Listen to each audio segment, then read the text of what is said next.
Assalamualaikum warahmatullahi wabarakatuh. Waalaikumsalam warahmatullahi wabarakatuh. Selamat pagi Ibu Nur Hasanah. Bagaimana kabarnya hari ini? Alhamdulillah baik, Pak. Oke, terima kasih.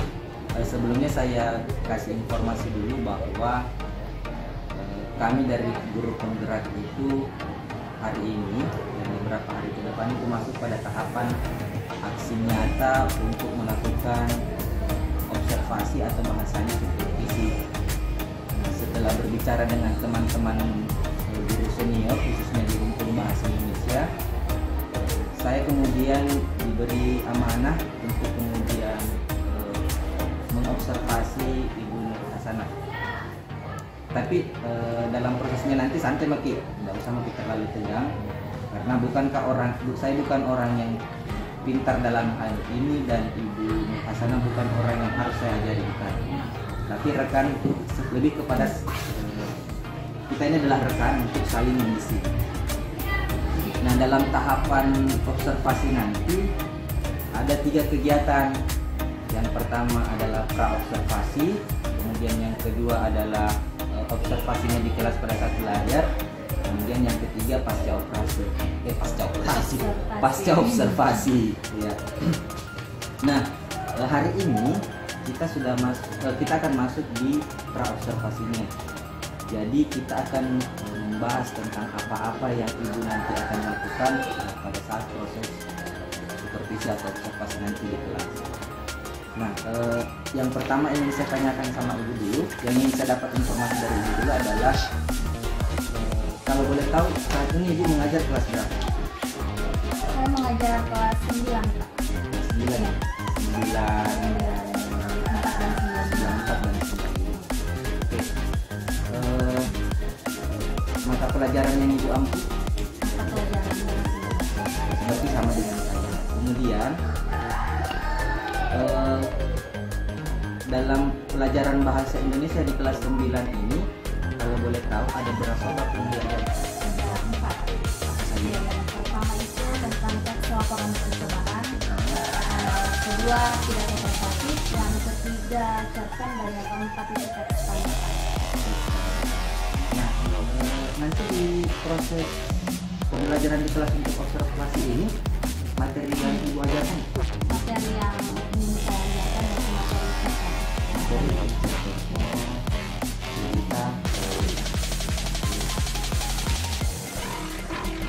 Selanjutnya yang ingin saya tanyakan, kalau di materi cerpen itu tujuan pembelajaran yang akan diangkat? Tujuannya itu yaitu mengidentifikasi unsur kembangan karya sastra dalam teks cerpen tersebut.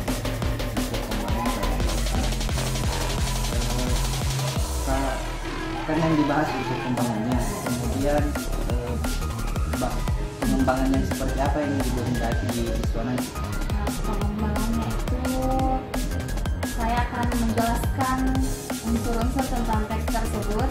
Setelah itu saya akan membagi 2, menulis dan membaca. Yang pertama itu dia membaca nanti lembar cerpen yang akan saya berikan. Kedua menulis, setelah saya menjelaskan dia menulis unsur yang ada di dalam cerpen yang saya bagikan tersebut. Oh, jadi Ibu paparkan dulu materinya, Saya paparkan. kemudian di aspek membacanya Ibu berikan teks cerpennya, Dan kemudian di menulisnya menulisnya mencari unsur tersebut. menganalisis cerpen tadi. Oh iya, baik sekali. Nah, kalau itu kan prosesnya nanti, kalau strategi yang digunakan?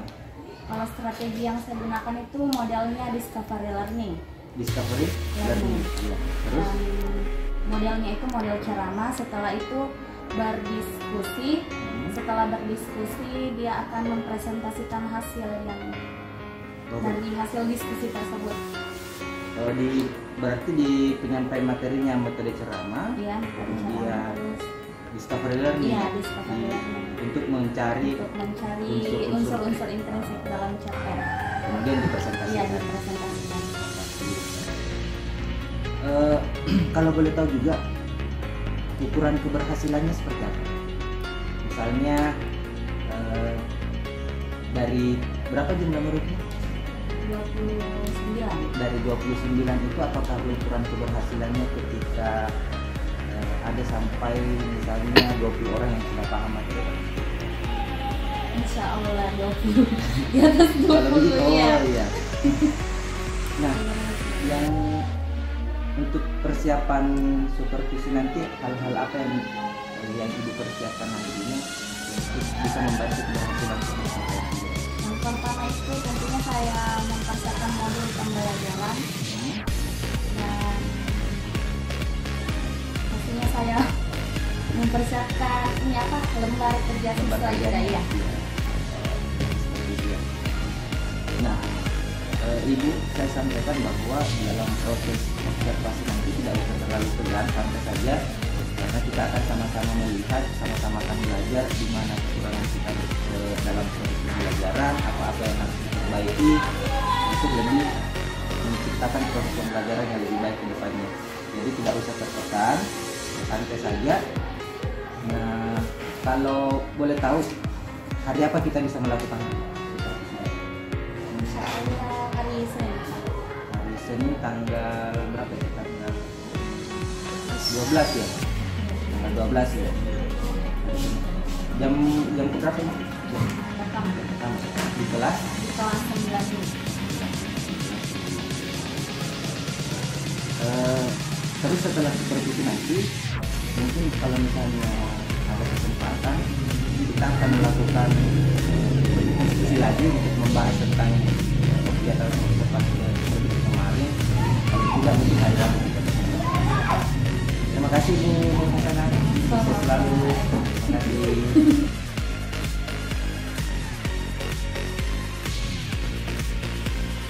Assalamualaikum warahmatullahi wabarakatuh. Baik, Pak Ustaz, silakan silakan. Gurunya duduk siap. Beri salam.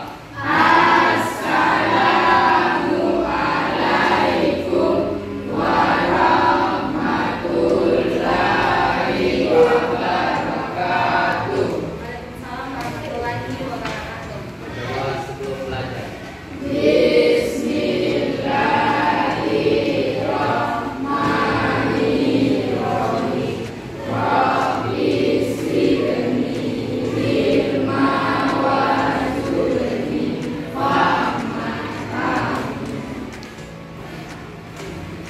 Bapak Putri hari ini siapa temannya yang tidak hadir? Apalagi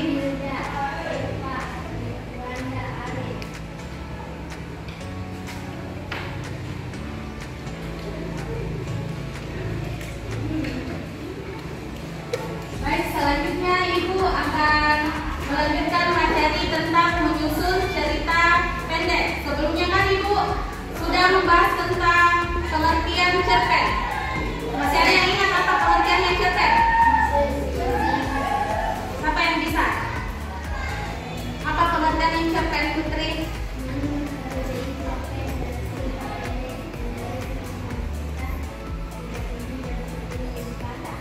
Ya, jadi cerpen adalah cerita pendek yang tidak lebih dari 10.000 kata. Baik, sekarang kita akan belajar tentang kompetensi dasar mengidentifikasi unsur pembangun karya sastra dalam teks cerita pendek yang didengar atau yang dibaca.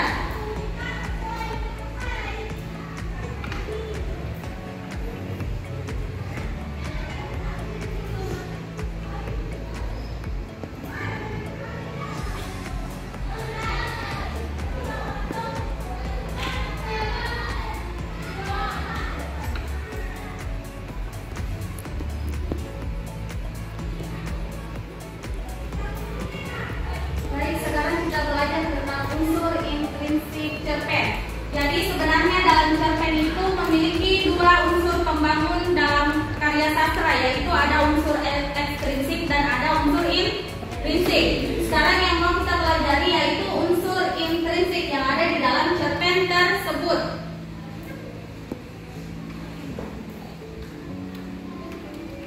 Unsur intrinsik dalam cerpen ada 7. Yang pertama ada tema, tokoh dan penokohan, ada latar, alur dan plot, ada sudut pandang, ada gaya bahasa dan ada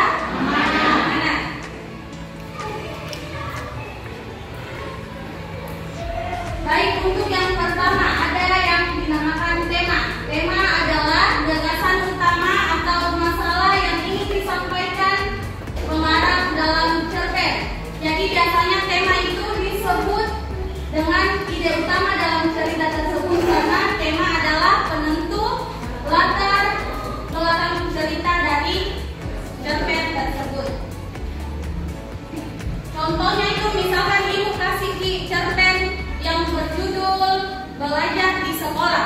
Kira-kira temanya apa? Kalau tema itu dia yang melatar belakangi cerita tersebut. Jadi kalau ibu kasih contoh judul cerpen belajar di sekolah, kira-kira temanya apa? Pendidikan. Pendidikan. Hah? Jadi belajar itu bagian dari pendidikan. Unsur kedua itu tokoh dan penolongan. Tokoh yaitu merupakan pelaku dalam sebuah cerita. Tokoh dibagi atas menjadi dua, yaitu tokoh utama dan tokoh tambahan.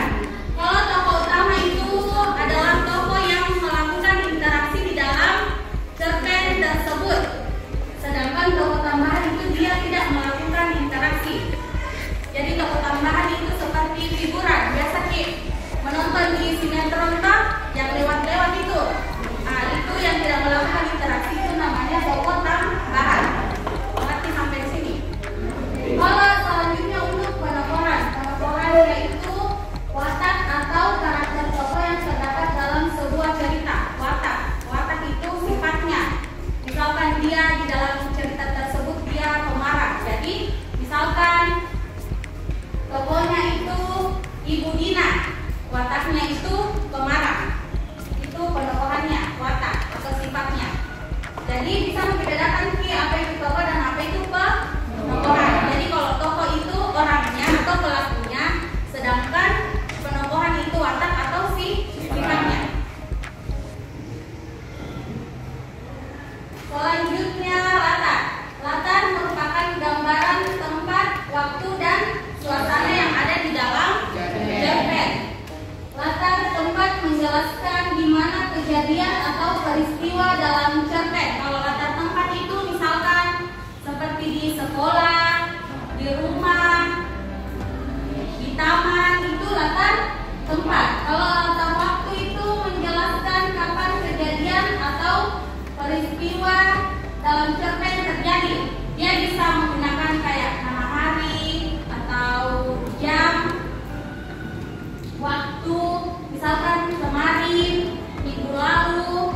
Nah, bisa itu namanya latar waktu. Selanjutnya latar suasana. Latar suasana itu menjelaskan gambaran suasana dalam sebuah cerpen. Misalkan suasananya senang, bahagia, sedih, itu latar suasana. Jadi untuk latar itu terbagi tiga, ada latar tempat, waktu, dan latar suasana. Selanjutnya alur dan plot. Alur adalah rangkaian kronologi peristiwa dalam cerita pendek. Di sini alur terbagi tiga, yaitu alur maju, alur mundur, dan alur campuran. Alur maju yaitu disajikan secara kronologis atau sesuai dengan urutan waktu. Jadi dari awal ke akhir itu adalah alur maju. Sedangkan alur mundur, akhir ceritanya itu dimulai dari akhir cerita ke awal cerita, kebalikan dari alur maju. Sedangkan alur campuran itu gabungan antara alur maju dan alur mundur. Jadi ceritanya itu melompat-lompat. Kalau alur gabungan atau campuran. Selanjutnya plot. Plot merupakan gambaran peristiwa yang mengandung hubungan sebab akibat. Di sini ada skema plot. Jadi skema plot itu ada 4 rangkaiannya. Yang pertama itu orientasi, rangkaian peristiwa, komunikasi, dan resolusi. Orientasi itu pengenalan karakter, dan kalau orientasi itu dia selalu berada di bagian awal cerpen atau cerita. Dia memperkenalkan dulu karakternya. Kalau rangkaian peristiwa itu cerita berlanjut dari peristiwa satu ke peristiwa selanjutnya atau berikutnya. Yang ketiga itu komplikasi. Komplikasi itu di situ timbul yang namanya konflik. Jadi permasalahannya timbul di dalam cerita tersebut, itu namanya komplikasi. Sedangkan yang terakhir itu resolusi. Resolusi itu cara pengarang mengakhiri ceritanya. Jadi biasanya resolusi selalu ada pada bagian akhir cerita tersebut. Mengerti sampai di sini? Selanjutnya sudut pandang. Sudut pandang berisi pandangan pengarang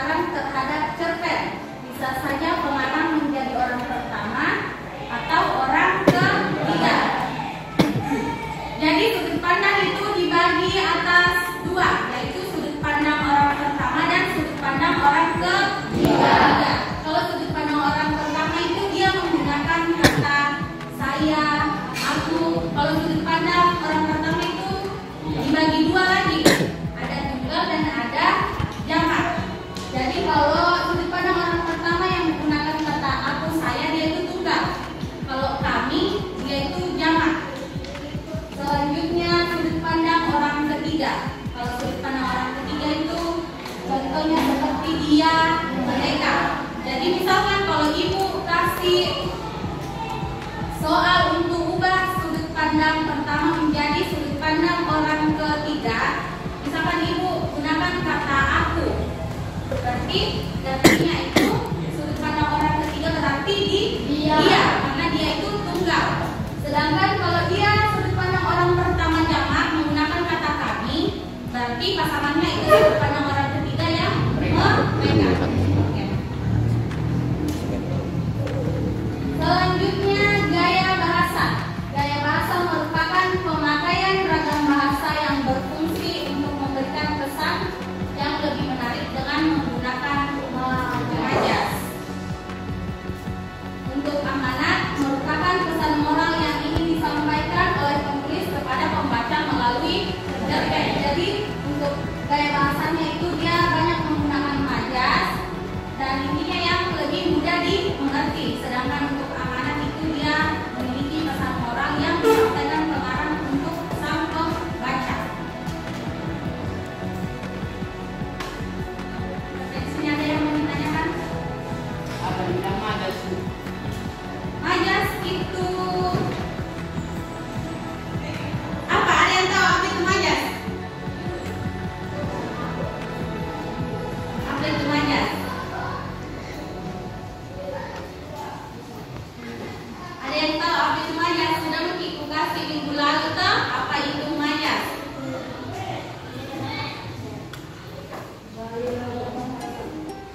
Misalkan Ibu kasih majas hiperbola yang melebih-lebihkan. Ada yang tahu bagaimana itu?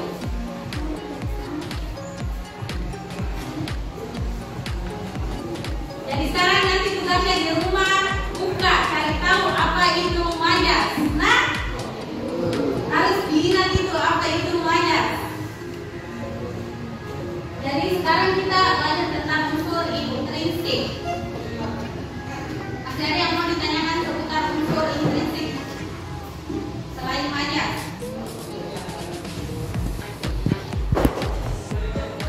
Sudah mengerti semua? Kalau begitu sekarang Ibu bagikan tugas berkelompok untuk dikerjakan.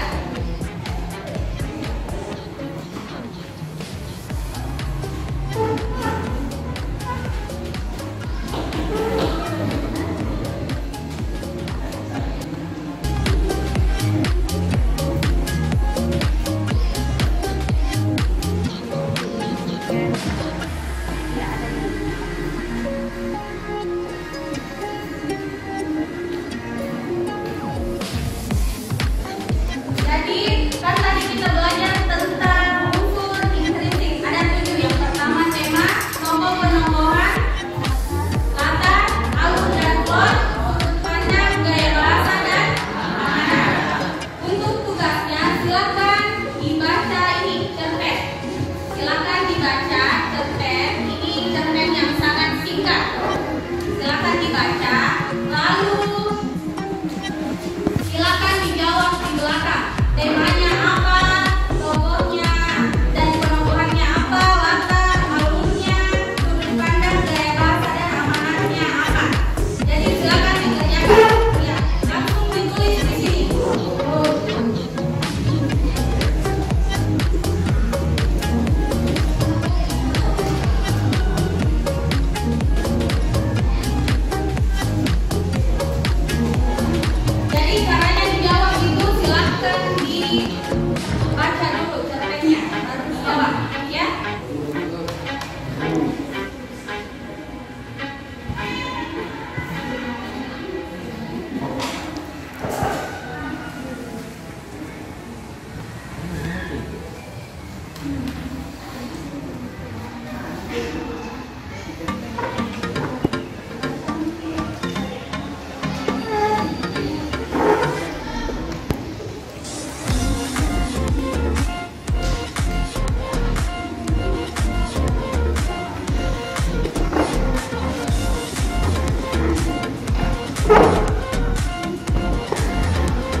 diri. Langsung jawab.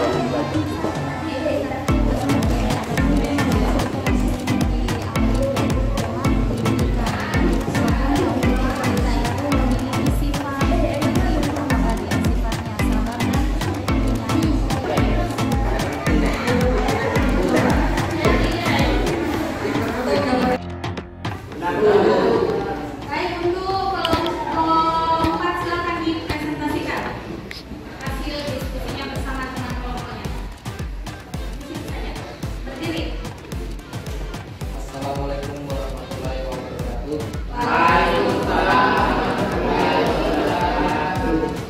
Saya dari kelompok 4 akan mempresentasikan hasil diskusi saya dengan kelompok. Pertama, tema adalah pendidikan. Tokoh dan pengetahuannya adalah Lina, Payanto, Emah, Ira.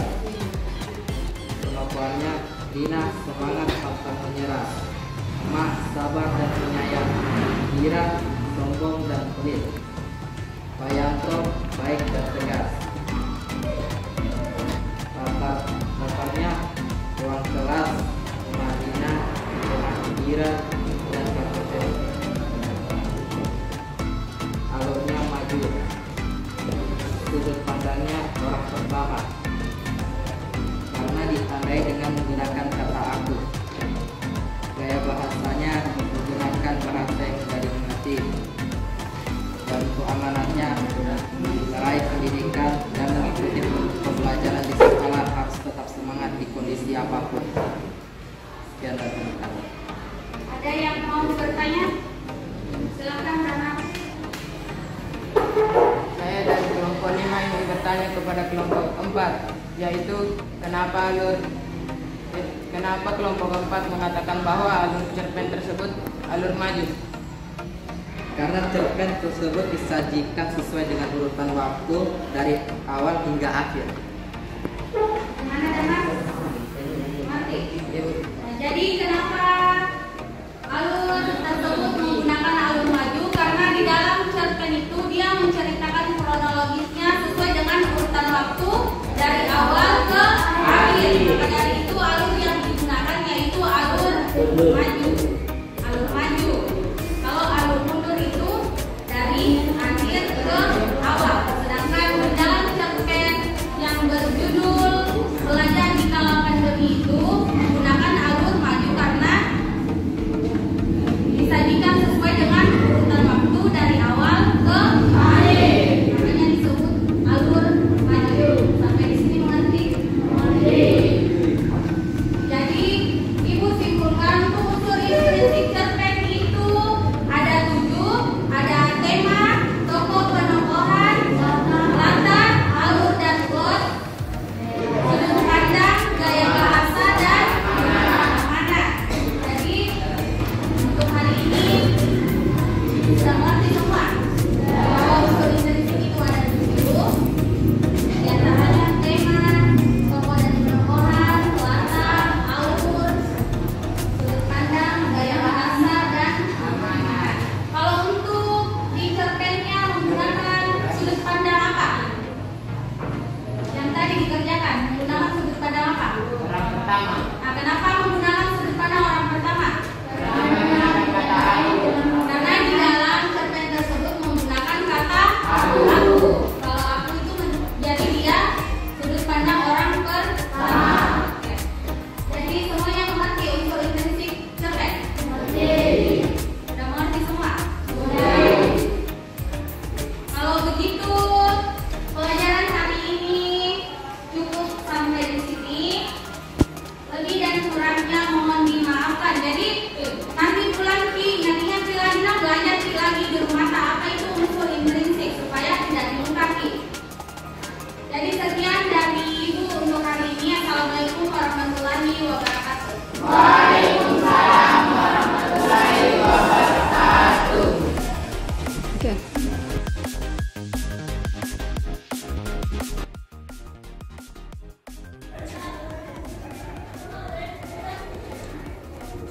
Assalamualaikum warahmatullahi wabarakatuh. Assalamualaikum warahmatullahi wabarakatuh. Selamat siang. sekedar informasi buat PP Pak Dr. Burhan. Hari ini kami akan melakukan wawancara pasca supervisi sesuai yang ditargetkan oleh LMS, dan tadi Bapak sudah melihat video proses wawancaranya pada saat pra supervisinya. Nah, selamat siang Ibu Nana. Bagaimana kabarnya hari ini? Oke, terima kasih. Jadi saya perjelas lagi, hari ini kita akan lebih banyak berdiskusi tentang hasil pembelajaran, supervisi pembelajaran kita kemarin. Nah, setelah kita melakukan proses supervisi di kelas, saya melihat apa yang Ibu Nana lakukan itu sudah sangat luar biasa, sudah sangat baik. Meskipun bukan hanya Ibu Nana, siapapun pasti guru pasti ada temuan-temuan permasalahan di dalamnya. Tapi sebelumnya saya mau tanya dulu Ibu Nana, kira-kira kan kemarin Ibu Nana WA saya, kapan nih Pak mau diskusi paskanya, banyak hal yang ingin saya sampaikan. Kira-kira apa tujuan yang Ibu Nana harapkan dari diskusi kita hari ini? Tujuannya itu pertama pasti untuk lebih mendapatkan informasi dari hasil observasi yang kemarin. Bisa saya tahu apa kekuranganku dalam mengajar, kekurangan dan kelemahan dari hasil yang kemarin belajar. Iya. Jadi Ibu Nana menginginkan kita saling berbagi informasi tentang apa yang kita dapatkan kemarin. Nah, kalau boleh saya tahu, ketika Ibu Nana kemarin melakukan pembelajaran di kelas, Ibu Nana pasti merasa ada kekurangan. Kira-kira apa masalah yang didapat di situ? Kemarin itu waktu mengajar, kekurangannya kayak kan di dalam RPP itu Pak, biasa ada model atau metode yang digunakan, tapi pada saat masuk nanti di kelas mau diajar, biasa kita tidak terapkan itu metode karena situasi yang dalam kelas itu berbeda. Gitu ya? Iya. Saya pikir itu lumrah dan tapi itu tidak boleh dibiarkan, karena di RPP itu kan kita sudah merancang sedemikian rupa bagaimana metode yang akan kita terapkan, model belajar yang mau kita terapkan. Nah, dalam permasalahan yang Ibu hadapi kan pasti pulang berpikir, oh ini tadi saya lupa ini. Kira-kira ada tidak solusi yang sudah Ibu persiapkan untuk kedepannya supaya tidak terjadi seperti itu lagi? Ya, solusinya itu lebih banyak menguasai metode yang lain. Jadi pada saat misalkan metode yang ini tidak bisa saya terapkan, saya punya cadangan untuk menggunakan metode yang lain. Menerapkan metode lain. Iya. Kayak seperti bahasanya metode alternatif ya. Iya, Jangan sampai kelupai. Nah, kira-kira biasanya kan kita guru pemula itu, guru yang baru terlibat di dunia pendidikan masih awam. Saya juga seperti itu biasanya. Dulu itu waktu saya masih pertama jadi guru, saya tidak tahu apa itu RPP, apa, tapi seiring waktu pasti kita akan paham semua itu, baik itu dengan berdiskusi dengan teman-teman, rekan sejawat atau apa. Nah, kira-kira ada tidak orang yang bisa kira-kira membantu nanti Ibu Nana untuk menemukan kayak misalnya menemukan metode-metode lain gitu. Kan tidak bisa kayaknya langsung temukan kita. Kira-kira sampai yang bagus dia aja berdiskusi nanti itu. Selain saya. Selain kita bisa kayak Marina ya. Iya. Ya. Oke. Tapi rencananya penerapannya kapan itu?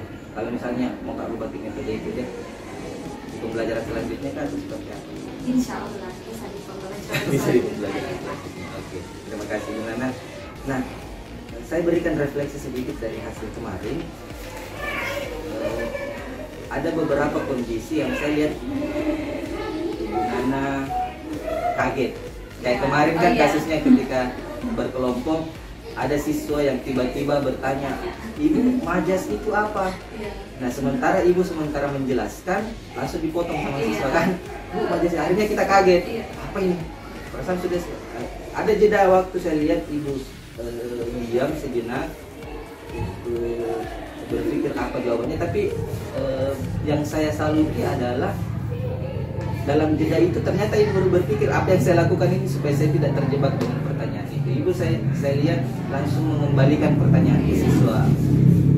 Siapa di antara kalian yang bisa menjawab pertanyaan temannya? Itu saya pikir salah satu metode yang bagus. Tapi saran saya Bu, jangan jedahnya terlalu lama. Jangan jedahnya terlalu lama. Takutnya siswa itu menganggap kita tidak tahu. Meskipun kita manusia biasa, bisa saja tidak tahu. Kalau metode saya yang saya pakai dulu Bu, kalau ditanya ke siswa kemudian baru bertanya, kemudian tidak pun tahu, cepat saya respon. Dan respon yang pertama saya lakukan adalah mengulang pertanyaan dulu itu, supaya ada jeda untuk otak kita berpikir. Misalnya, Pak, apa itu majas? Kita tidak tahu, kita kaget. Maka kita langsung merespon itu dengan paling tidak menulis dulu, apa itu majas? Setelah kita menulis, otak kita itu berjalan berpikir apa jawabannya ini. Nah, kalau sinyalnya belum dapat, metodenya itu kemarin bagus, kembalikan dulu ke kelompok lain. Dari kelompok lain ada yang bisa bantu temannya apa itu majas? Sambil seperti itu kita masih berpikir nih, oh majas, ternyata majas seperti ini. Ketika kita sudah dapat, berilah penguatan kepada siswa tersebut. Nah, jadi apa yang dikatakan oleh kelompok tadi benar, majas itu seperti ini. Tapi ibu kasih penguatan, majas itu seperti ini loh, majas itu gaya bahasa seperti ini. Contohnya hiperbola, personifikasi, hiperbola digunakan untuk ini, personifikasi digunakan untuk ini. Nah, itu yang kemarin saya temui. Kemudian benar ibu yang bilang tadi, di RPP yang ibu jabarkan tentang modelnya itu tidak sepenuhnya terjabarkan pada saat pelaksanaan jurnalis. Nah, tapi itu saya lihat tidak berpengaruh kepada kondisivitasnya ruang belajar, tetap di kondisi aman. Dan yang kemudian juga saran saya kalau misalnya ibu mau membagi kelompok, karena sekarang itu ada namanya pembelajaran berdiferensiasi. Pembelajaran berdiferensiasi itu pembelajaran di mana fokusnya itu kita mengajar siswa sesuai dengan minatnya siswa. Jadi lakukan dulu sedikit pemetaan siswa ini bisanya apa, sukanya di mana, siswa ini sukanya di mana, supaya mereka dibagi kelompok sesuai dengan minatnya masing-masing. Ya. Misalnya ada siswa yang sukanya menggambar, kasih kumpul itu semua menggambar. Ada siswa yang sukanya menulis, kumpul itu semua menulis. Nah, ketika masuk di cerpennya, kita buatkan ilustrasi misalnya materi tugasnya. Siswa yang mau, misalnya kan kemarin materinya unsur ya, unsur intrinsik. Kelompok yang lebih fokus menggambar atau mendesain, buat unsurnya dalam bentuk bagan. Nah, seperti itu. Kelompok yang suka menjelaskan misalnya buat unsur-unsurnya dalam bentuk penjelasan, nanti dipresentasikan gitu. Tapi saya maklum karena kondisi yang kemudian membuat ibu belum bisa menerapkan secara maksimal. Tapi secara umum apa yang saya lihat kemarin itu sudah sangat benar sekali. Nah, kalau menurut Ibu Nana, ke depannya kan ini kan sudah akhir semester ke depannya proses perencanaan pembelajaran seperti apa? Lebih mempersiapkan lagi Pak, lebih matang, kayak harus menguasai RPTK dan seperti tadi yang ditanya dari jabarkan sama Pak Asdar, bahwa kita sebelum mengajar itu kalau pembagian kelompok kita bagi sesuai minat-minatnya, nanti insya Allah akan diterapkan. Saya bagi pengalaman, karena siswa itu sukanya bermain, Bu. Saranku pakai media-media yang membuat mereka senang. Kayak kemarin saya sudah kasih tahu itu Ibu Wahidah, dia sudah terapkan metode gaming. Jadi membuat soal-soal dalam bentuk game, siswa menyelesaikan. Ada juga biasa yang mungkin dilihat ada yang pakai balon itu, nah itu juga bagus. Kayak misalnya di dalam balon itu dikasih masuk semua topik unsur-unsurnya cerpen. Siswa cari balonnya, kasih meletus, dia lihat, oh misalnya tema ini maksud apa. Jadi kita buat bagannya, unsur intrinsik, ekstrinsik, kan? Kita buat bagannya, kasih itemnya, misalnya tema, siswa dapat tema, unsur tema ini tempel di mana, dia masuk di mana, di unsur intrinsik atau ekstrinsik. Nah, seperti itu, sama dengan siswa-siswa lain. Atau bisa juga dalam bentuk teks, kasih dia teks dalam bentuk misalnya pada suatu hari si ini dilihat masuk apa ini kondisi dia misalnya apa namanya keterangan waktu ya, bagaimana? Banyak sebenarnya metode. Nanti kita diskusi lagi nanti. Bagaimana perasaannya setelah supervisi, aman? Oke. Terima kasih Bu Nana atas bantuannya selama ini. Saya ucapkan terima kasih banyak. Nanti kita diskusi lagi. Terima kasih. Assalamualaikum warahmatullahi wabarakatuh. Assalamualaikum warahmatullahi wabarakatuh. Terima kasih. Saya sebagai observer mengamati bahwa kegiatan yang dilakukan terkait dengan supervisi sesuai dengan langkah-langkah yang dilakukan dalam kegiatan supervisi. Tentu dari hasil pengalaman saya bahwa kegiatan supervisi tadi itu menggunakan model TURPA. Tujuannya sudah ditentukan. Yang pertama tujuannya sudah dilakukan oleh kesepakatan antara supervisi. Yang kedua masalah identifikasi masalah sudah dilakukan dengan baik, luar biasa. Jadi saya melihat itu apa masalah-masalah yang terjadi yang berkembang di dalam kegiatan-kegiatan supervisi sudah teridentifikasi dengan hasil lakukan ini perlu diperbaiki. Kemudian yang ketiga rencana sudah disusun dengan baik, sudah dirumuskan dengan baik. Jadi pas sesuai dengan alurnya. Dan yang terakhir itu ada semacam komitmen sebagai tanggung jawabnya. Itu menggunakan model kita juga identifikasi SKB. Terima kasih luar biasa, mudah-mudahan bisa dibanggakan dan dilestarikan